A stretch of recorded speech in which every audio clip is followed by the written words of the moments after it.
ကမ္ဘာတော်ဆုံးသိပ္ပံပညာရှင်ကြီးအိုင်းစတိုင်းဟာသူကွယ်လွန်ချိန်အထိနှစ်ပေါင်း30ကျော်ကြာအောင်အဖြေရှာမရခဲ့တဲ့စัจ java လာရဲ့လျှို့ဝှက်ချက်ကြီးတစ်ခုရှိခဲ့ပါတယ်။အဲ့ဒါကတော့စัจ java လာတွေကရှိသမျှစွမ်းအင်အားလုံးကိုဖော်မြူလာတစ်ခုတည်းညီမျှချင်းတစ်ခုတည်းနဲ့ရှင်းပြဖို့ကြိုးစားခဲ့တဲ့ကိစ္စပဲဖြစ်ပါတယ်။တဘာဝတရားမှာစัจ java လာကြီးကိုမောင်းနေနေတဲ့အဓိကအင်အားကြီး၄ခုရှိပါတယ်။အဲ့ဒါကတော့ဆွဲအားလျှက်စစ်အားနဲ့အနုပြူအားနှစ်ခုတို့ပါပဲ။အိုင်းစတိုင်းဟာဓာတ်ဆွဲအားအကြောင်းကိုသူ့ရဲ့တိုင်းရ theory နဲ့ကမ္ဘာကျော်အောင်ရှင်းပြနိုင်ခဲ့ပြီးဂျိုဒီရဲ့ရွေလျားမှုကိုတိကျစွာတွက်ချက်ပြခဲ့ပါတယ်။ဒီ theory ဟာလကဘာနေဖွဲ့စည်းတဲ့ galaxy ကြီးတွေလိုမျိုးကျွန်တော်တို့မျက်စိနဲ့မြင်ရတဲ့အရာဝတ္ထုကြီးတွေအတွက်တော့အလွန်မှန်ကန်လွန်းလာပါတယ်။ဒါပေမဲ့နောက်ပိုင်းမှာပညာရှင်တွေကအတန်ချက်သေးငယ်တဲ့အမုံလေးတွေကိုလေ့လာဖို့ quantum theory ဆိုတာကိုထပ်မံဖော်ထုတ်လိုက်ကြပါတယ်။အဲ့ဒီအနုမြူကဘာတွေက electron လိုအမုံလေးတွေရဲ့လှုပ်ရှားမှုဟာ Einstein ရဲ့ theory နဲ့လုံးဝကိုက်ညီမှုမရှိဘဲဖြစ်နေတာကိုတွေ့လိုက်ရပါတယ်။ကြီးမားတဲ့စัจ java လာကြီးကို Einstein theory ကစိုးမိုးပြီးသိခဲ့တဲ့အနုမြူကဘာကိုတော့ quantum theory ကစိုးမိုးနေတာကြောင့်စနစ်နှစ်ခုကွဲပြားသွားခဲ့ရပါတယ်။ အိုင်းစတိုင်းကတော့စัจ java လာကြီးထဲမှာဒီလိုကွဲပြားနေတဲ့နေရာမှာနှစ်ခုရှိမနေတင်ပဲအားလုံးဟာတစ်ခုတည်းအောက်မှာရှိရမယ်လို့ယုံကြည်ခဲ့တာပါ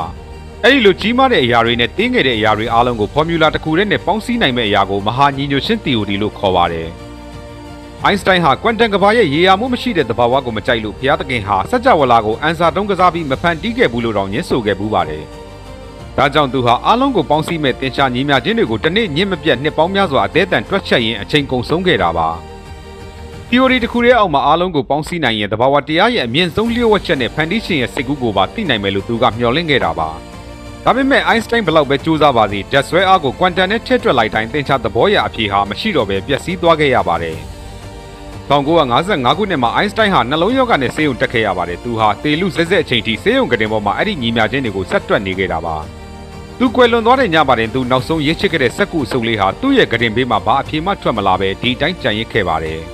အိုင်းစတိုင်းသေဆုံးတဲ့အထိစัจ java လာကိုပေါင်းစည်းမဲ့ညီမျှခြင်းကိုရှာမတွေ့ခဲ့ခြင်းဟာသိပ္ပံသမိုင်းမှာအကြီးမားဆုံးဆုံးရှုံးမှုနဲ့လျှို့ဝှက်ချက်ကြီးဖြစ်သွားခဲ့ရပါတယ်။အိုင်းစတိုင်းကွယ်လွန်ပြီးနောက်ပိုင်းမှာလည်း Stephen Hawking အပါအဝင်ကမ္ဘာထိပ်သီးသိပ္ပံပညာရှင်များစွာဟာဒီလျှို့ဝှက်ချက်ကိုဆက်လက်အဖြေရှာခဲ့ကြပါတယ်။ယခုခေတ်မှာတော့အချို့ပညာရှင်တွေကစัจ java လာတွေကအမုံလေးတွေဟာတုံခါနေတဲ့ကျိုးမြင်လေးတွေဖြစ်တယ်ဆိုတဲ့ string theory နဲ့ရှင်းပြဖို့ကြိုးစားနေကြပါတယ်။ဒီ theory ရဆိုရင်ကျွန်တော်တို့မျက်စိနဲ့မြင်နေရတဲ့ကမ္ဘာတင်မကပဲစัจ java လာထဲမှာအတိုင်းအတာ17ဖက်မြင်ထိတည်ရှိနေတယ်လို့ယူဆရပါတယ်။ဒါပေမဲ့ဒီနေ့ခေတ်ထိလည်းစัจ java လာရဲ့ဓာတ်ဆွဲအားနဲ့အနုမြူအမုံတွေကြားကဆက်နွယ်မှုကိုမြည်သည့်နည်းပညာနဲ့မှလက်တွေ့သက်သေမပြနိုင်သေးပါဘူး။ Einstein ဆွဲလန်းခဲ့တဲ့ဒီလျှို့ဝှက်ချက်ကြီးဟာကျွန်တော်တို့စัจ java လာကြီးရဲ့သဘာဝတရားဟာလူသားတွေနားလည်နိုင်စွမ်းချက်ပုံမနှက်ချိုင်းလွန်းနေတာကိုပြသနေတာပါ။ဒီနေ့မှာဒီညီမျှခြင်းကိုသာဖော်ထုတ်နိုင်ခဲ့ရင်လူသားတွေဟာအချိန်ကြီးသွားခြင်းနဲ့စัจ java လာရဲ့ကဘာဦးအစဖြစ်တည်မှုကိုပါအပြည့်အဝထိန်းချုပ်နိုင်မှာဖြစ်ပါတယ်။